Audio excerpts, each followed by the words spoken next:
दोस्तों, आप सभी एक ऐसी कंपनी के प्रोडक्ट्स यूज करते हैं हर दिन जिस कंपनी का नाम था पहले पीट खुजाओ। मैं मजाक नहीं कर रहा हूँ। 1996 में Larry page and Sergey Brin जो फाउंडर्स हैं गूगल के, उन्होंने इस सर्च इंजन का नाम रखा था बैकरब, हिंदी में जिसे कह सकते हैं पीट खुजाओ। पर जब उनको फंडिंग मिलनी शुरू हुई, यानी इन्वेस्टर्स पैसे लगाने लगे, तब इनको कई इन्वेस्टर्स ने समझाया कि एक बढ़िया ब्रांड नेम होना कितना जरूरी है, और वो समझने के बाद उन्होंने अपना नाम चेंज किया बैकरब से गूगल। सबसे पहली फंडिंग देने वाले इन्वेस्टर का नाम था एंडी बेच्टोस्लम। उन्होंने 1998 में लैरी पेज को $100,000 दिए, जिन पैसों से लैरी एंड सर्गेई ने एक गराज रेंट लिया और लोगों को हायर किया। और आज गूगल कितनी बड़ी कंपनी है ये हम सभी को पता है। तो अगर इन्वेस्टर्स पैसे नहीं लगाते तो शायद आज गूगल इतना सक्सेसफुल नहीं होता एंड .com बबल क्रैश में गूगल भी बैंकरप्ट हो गया होता, जैसे हजारों टेक कंपनी के साथ हुआ था साल 2000 में। दोस्तों, अब इस न्यूज आर्टिकल पर नजर डालिए। भारत के सबसे अमीर इंसान मुकेश अंबानी जी ने हाल ही में $5 बिलियन का लोन लिया है, यानी इंडियन रुपीज में 41,000 करोड़ का लोन लिया है रिलायंस ने, जो हमारे देश की कॉर्पोरेट हिस्ट्री में सबसे बड़ा लोन भी कहा जा रहा है। अब हम सबके दिमाग में ये सवाल जरूर आएगा कि जिस इंसान की नेटवर्थ $90 बिलियन से ज्यादा है, इंडियन रुपीज में 7.5 लाख करोड़ की नेटवर्थ है इनके पास, उनको भला लोन लेने की क्या जरूरत पड़ी। जैसा कि हम सभी को पता है कि नेटवर्थ का फॉर्मूला है total assets minus total liabilities. जैसे अगर आपके पास 1 लाख की सेविंग्स है, 2 लाख की इन्वेस्टमेंट्स है और आपकी घर की वैल्यू है 25 लाख रुपए, तो आपका टोटल एसेट हुआ 28 लाख रुपीस। और आपके ऊपर 5 लाख रुपए का बैंक लोन है और आपने 3 लाख रुपए का अपने फ्रेंड्स एंड फैमिली से भी लोन लिया है, तो आपका टोटल लाइबिलिटीज हुआ 8 लाख। तो अगर हम आपका नेटवर्थ कैलकुलेट करें तो वो आएगा 28 लाख माइनस 8 लाख यानी 20 लाख। वैसे ही मुकेश अंबानी जी का नेटवर्थ है 7.5 लाख करोड़ का। तो वो आखिर लोन क्यों ले रहे हैं? दरअसल इतने बड़े लोन से रिलायंस अपने कैपिटल एक्सपेंडिचर, जिसमें कंपनी के खर्चों के लिए पैसे और 5G नेटवर्क को वो इंडिया में और बढ़ाएंगे, जिससे कनेक्टिविटी इंप्रूव हो। तो जितना वो लोन ले रहे हैं उससे कहीं ज्यादा वो कमा सकते हैं बस कुछ ही सालों में। मैं आपको अब एक पर्सनल स्टोरी बताता हूँ कि लोग लोन से इतना डरते क्यों हैं। और बहुत लोग ऐसे भी हैं जो बहुत पढ़े लिखे हैं फिर भी वो लोन से बहुत घबराते हैं। एक बार मैं अपने दोस्त के साथ कार ड्राइव पे निकला था, तभी उसने मुझे बताया कि वो फिलहाल पैसे सेव कर रहा है अपना खुद का बिजनेस शुरू करने के लिए, और उसने मुझे बताया कि उसे 8 से 10 लाख रुपए की बहुत जरूरत है। हालांकि उसने MBA किया है और उसने एक कंप्लीट बिजनेस प्लान भी बनाया है, मार्केट सर्वे की है, कॉस्ट एनालिसिस की है और जितने भी अदर चीजें होती हैं बिजनेस शुरू करने से पहले, और वो सारा होमवर्क उसने कर रखा है। पर फिलहाल वो सिर्फ पैसे सेव कर रहा है। मैंने उसे रेकमेंड किया कि उसे बैंक से लोन लेना चाहिए, जिससे कैपिटल जल्दी आ सके और अपना बिजनेस वो जल्दी शुरू कर सके, या उसे किसी इन्वेस्टर के पास जाना चाहिए जो उसके बिजनेस आइडिया में इन्वेस्ट करे। और उसने मुझे एक चीज ये बताई कि वो कभी भी दूसरों के पैसे लेकर बिजनेस शुरू नहीं करेगा, और स्पेशली इन्वेस्टर के पैसे तो वो कभी नहीं लेगा, क्योंकि वो उसके ऊपर एक प्रेशर क्रिएट करेंगे प्रॉफिट कमाने के लिए, जो वो नहीं चाहता। मैंने उसको ये फंडा समझाया कि इन्वेस्टर का काम सिर्फ पैसे देना नहीं होता है, वो अपनी एक्सपर्टीज, नॉलेज एंड नेटवर्क भी प्रोवाइड करते हैं। अगर आप बैंक से लोन लेते हैं तब आपको पैसे तो मिलते ही हैं, पर साथ ही साथ आपको टैक्स बेनिफिट भी मिलता है एंड इंटरेस्ट रेट भी आपके बिजनेस में जो स्कोप है उससे कम होती है। फिलहाल मेरे फ्रेंड को 8 से 10 लाख रुपए बचाने के लिए 2 साल भी लग सकते हैं, उसके बाद वो शुरू करेगा। यानी ऑलरेडी इतना लेट शुरू करने से उसका जो प्रोग्रेस है वो बहुत पीछे हो गया है। और अगर आप अपने बिजनेस से 25 से 30% रिटर्न कमा सकते हैं तो बैंक को 8 से 9% देने में आपको कोई प्रॉब्लम नहीं आनी चाहिए, क्योंकि वो आपको इंस्टेंटली कैपिटल प्रोवाइड कर रहे हैं। फिर मैंने अपने फ्रेंड को एक और कॉन्सेप्ट समझाया कि बिजनेसमैन बनने के क्या फायदे हैं। जैसे अगर एक बिजनेसमैन और एक सैलरीड व्यक्ति है,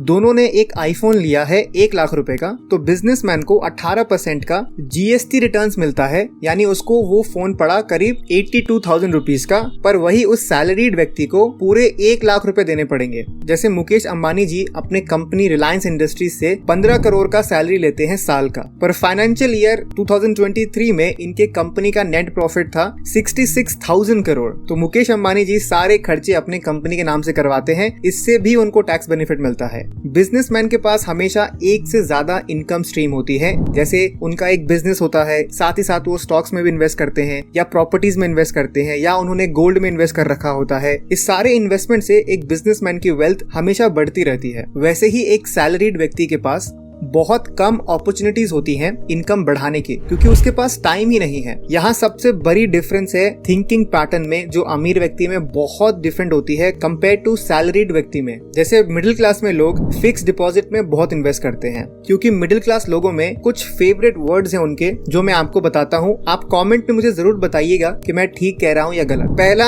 सबसे फेवरेट वर्ड है सिक्योरिटी, दूसरा फिक्स्ड रिटर्न, तीसरा मनी डबल, चौथा रिस्क फ्री एंड पांचवा गारंटीड रिटर्न्स। फिक्स्ड डिपॉजिट का रियल रिटर्न शेयर करता हूँ, जिसके बाद शायद आप फिक्स्ड डिपॉजिट को एज अ इन्वेस्टमेंट ऑप्शन नहीं चुनेंगे। ये मैंने एक सैंपल फिक्स्ड डिपॉजिट कैलकुलेटर बनाया है, जिसमें एक व्यक्ति ने 1 लाख रुपए का फिक्स्ड डिपॉजिट करवाया है, जिसमें उसे एनुअली 6% का इंटरेस्ट रेट मिलता है, और ये फिक्स्ड डिपॉजिट 5 सालों के लिए है। अब इस एक्सेल शीट में आप देख सकते हैं, जो चौथा कॉलम है उसमें मैंने इन्फ्लेशन को ऐड किया है, यानी देश की महंगाई जो 7% है। तो 5 साल के बाद 1 लाख रुपए की वैल्यू 1,33,000 रुपए हो जाएगी। और एक मिडिल क्लास व्यक्ति को लगता है कि मेरे 1 लाख के इन्वेस्टमेंट पे मुझे 1,33,000 रुपए मिले हैं, यानी मैंने बहुत अच्छा काम किया है, चलो आज से मैं अपने आप को इन्वेस्टर बोलूंगा। पर उसके नेक्स्ट कॉलम में देखिए, मैंने ये कैलकुलेट किया है कि अगर 7% यानी महंगाई का लेवल का रिटर्न्स निकाले तो वो आता है 1,40,000 रुपए, जिसका ये मतलब है कि उस व्यक्ति ने पैसे कमाए नहीं है, पैसे गंवाए हैं। अगर इस व्यक्ति ने सिर्फ अपने पैसे इंडेक्स फंड में इन्वेस्ट किया होता, 5 साल में इसके पैसे डबल हो गए होते। अगर हम ये मान लेते हैं कि इंडेक्स फंड में 15% का रिटर्न्स मिले तो, क्योंकि लास्ट 20 सालों में इतने ही रिटर्न्स मिले हैं।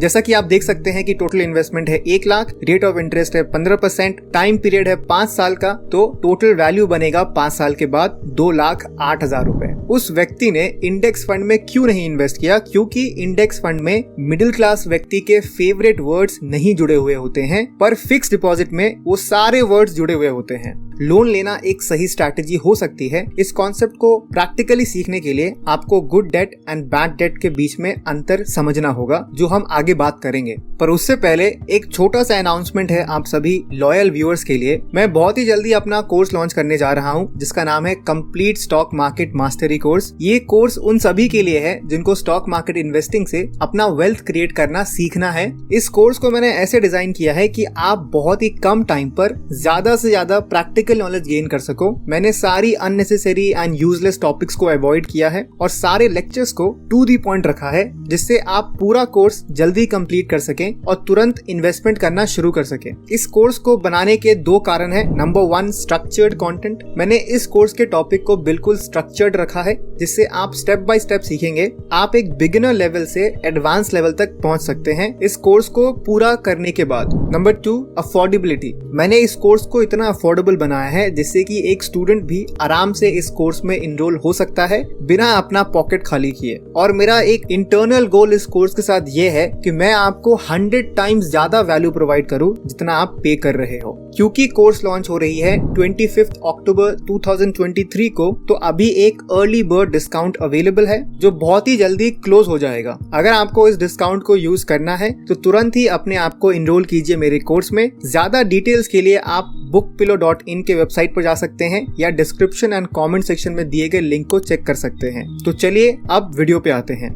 दोस्तों इमेजिन कीजिए, सनी एंड बॉबी नाम के 2 भाई हैं जो बैंक से 2-2 लाख रुपए का लोन लेते हैं। सनी लोन लेता है आईफोन लेने के लिए एंड बॉबी लोन लेता है एक छोटा बिजनेस शुरू करने के लिए। अब शुरू में सनी को बहुत मजा आता है अपने आईफोन के साथ घूमने में। वो किसी को भी पकड़ के उसकी पिक्चर्स लेता है, अपने नए फोन के बारे में बताता है कि ये कैसे कितना बढ़िया है बाकी दूसरे फोन से और उसको क्या क्या फीचर्स मिले हैं। बॉबी क्योंकि अपने पैसों को बिजनेस में इन्वेस्ट किया है तो उसके पास टाइम ही नहीं है लोगों के लिए। और हम सभी को पता है कि जब आप अपना खुद का बिजनेस शुरू करते हैं तो बहुत सारे लोग आपके इस डिसीजन के लिए आपको कोसते हैं। इसीलिए बॉबी ने डिसाइड किया कि वो फैमिली फंक्शंस या दोस्तों के साथ ज्यादा हैंगआउट अभी अवॉइड करेगा और अपना पूरा एनर्जी अपने बिजनेस पर लगाएगा। लेकिन जैसे जैसे टाइम गुजरा, सनी अपने आईफोन से बोर हो गया और अब उसने सोचा कि अब इसे बेचते हैं, क्योंकि अब कुछ महीनों बाद लेटेस्ट आईफोन आ रहा है। तो जब उसने फिर से लेटेस्ट आईफोन लिया तो एक्सचेंज ऑफर में सिर्फ 30% का बेनिफिट मिला, जबकि क्योंकि बॉबी अपने बिजनेस में 2 लाख रुपए इन्वेस्ट करके 1 लाख रुपए से ज्यादा का प्रॉफिट कमा चुका है।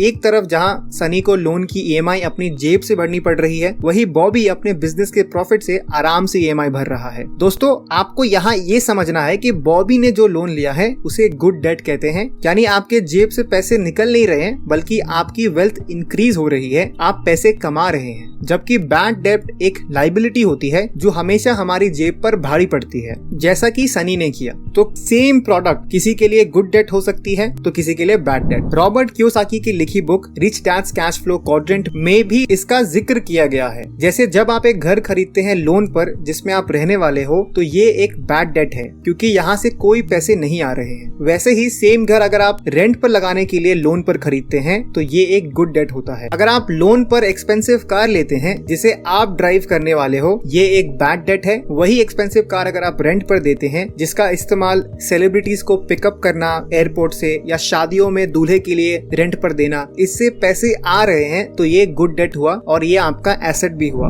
बिजनेस स्टैंडर्ड में पब्लिश इस आर्टिकल के माने तो भारत की वर्किंग पॉपुलेशन जो 40 करोड़ लोगों की है, उनमें से 20 करोड़ लोगों ने कोई ना कोई पर्सनल लोन जरूर लिया है। और ये लोग लोन बिजनेस शुरू करने के लिए या एजुकेशन के लिए नहीं ले रहे हैं, बल्कि इस लोन से वो नया फोन, नई गाड़ी और ऐसे ही दूसरे लग्जरी प्रोडक्ट्स खरीदने के लिए यूज कर रहे हैं। दोस्तों, रिच लोग कभी भी लाइबिलिटीज खरीदने के लिए लोन नहीं लेते हैं, बल्कि वो खरीदते हैं एसेट्स जो अल्टीमेटली उनके वेल्थ को पंख लगा देते हैं। लेकिन आखिर वो ऐसा करते कैसे हैं और आखिर वो कौन से तरीके हैं जिनकी मदद से आप भी लोन लेकर अमीर बन सकते हो, मैं आपके साथ अभी 5 आइडिया शेयर करने वाला हूँ। Number 1, invest in commercial properties.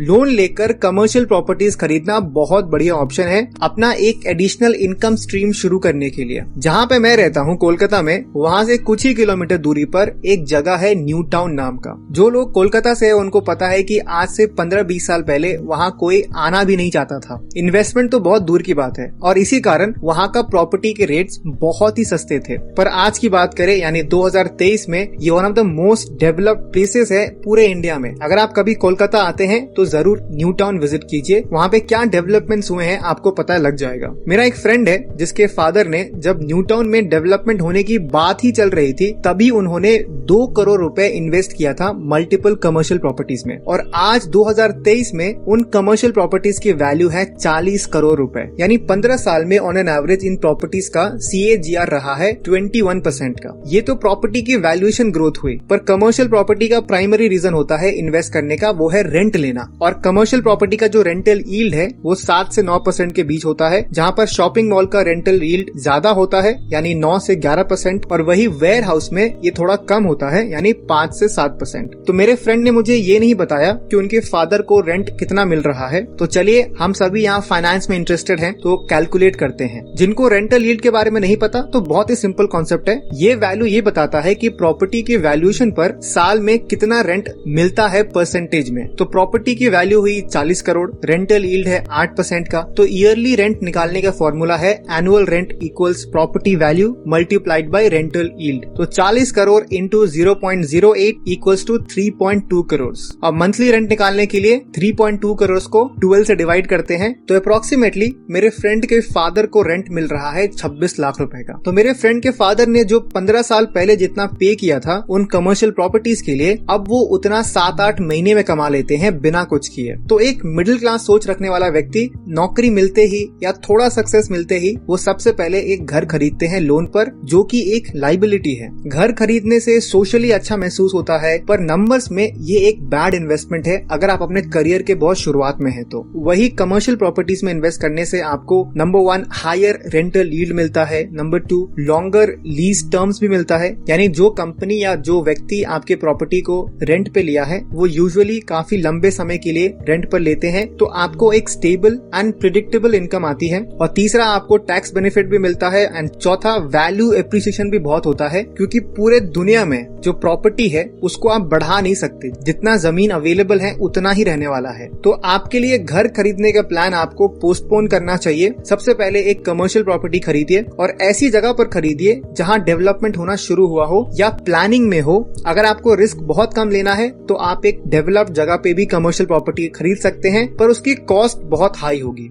दूसरा आइडिया है invest in high return assets. दोस्तों, अगर मैं आपसे पूछूं कि आप 8 मिनट में कितना कमा सकते हैं, तो शायद आपका जवाब होगा 100 रुपए, 1000 रुपए या ज्यादा से ज्यादा 10,000 रुपए। लेकिन अशनीर ग्रोवर ने 8 मिनट में 2 करोड़ 25 लाख रुपए कमाए हैं। अपनी बुक दोगलापन में अशनीर बताते हैं कि जोमेटो के आईपीओ के दौरान उन्होंने करीब 100 करोड़ रुपए इन्वेस्ट किया था और सिर्फ 8 मिनट में बेचकर उन्होंने 2 करोड़ 25 लाख रुपए का प्रॉफिट कमाया। नायका के आईपीओ के दौरान भी अशनीर कुछ ऐसा ही करना चाहते थे, लेकिन लास्ट मोमेंट पर कोटक महिंद्रा बैंक ने उनके 500 करोड़ का लोन कैंसिल कर दिया। इस पर अशनीर कोटक महिंद्रा बैंक के एक एम्प्लॉय को गालियां देते हुए भी नजर आते हैं। नायका के आईपीओ को 78% का गेन मिला था, मतलब अशनीर के 500 करोड़ की इन्वेस्टमेंट कुछ ही मिनटों में 890 करोड़ रुपए हो जाती और अशनीर को जबरदस्त प्रॉफिट हुआ होता। क्राइम पेट्रोल का वो फेमस डायलॉग है ना, सबक एक को सीख हम सबको। तो इस सिचुएशन से हमें यही सीखने को मिलता है कि अगर आपके सामने एक ऐसा एसेट है जो लोन के इंटरेस्ट से ज्यादा रिटर्न्स दे सकता है, तो आप बैंक से लोन लेकर उस एसेट में इन्वेस्ट कर सकते हो और अच्छा प्रॉफिट कमा सकते हैं। पर यहाँ 2 चीजें आपको खास तौर पर ध्यान देना पड़ेगा।